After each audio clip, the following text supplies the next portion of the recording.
The main piece of equipment that a voice actor uses in the studio, in fact the most important piece of equipment that a voice actor uses in the studio besides their own voice, is the microphone. Understanding the microphone is key to getting the best sound and the best performance out of yourself.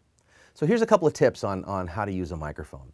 First of all, understand that the microphone doesn't pick up everything in the room. It actually has a field, a sweet spot, if you will, where it picks up the sound the best. So your job as an actor is to keep your mouth inside of that field. And more importantly, when you're working on a microphone, keep yourself the consistent distance from the microphone all the time.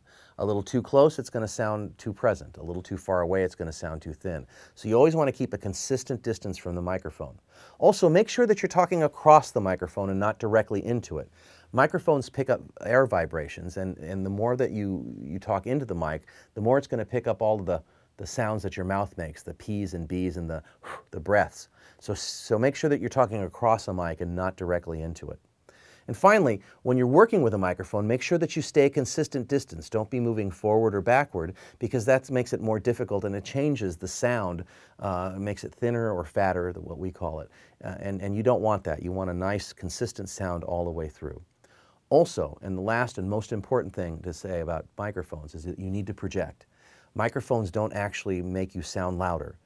They only pick up what you give them. So if you project really loud and make sure that you give a full voice to the microphone, it's going to sound very sweet when it gets recorded onto the media.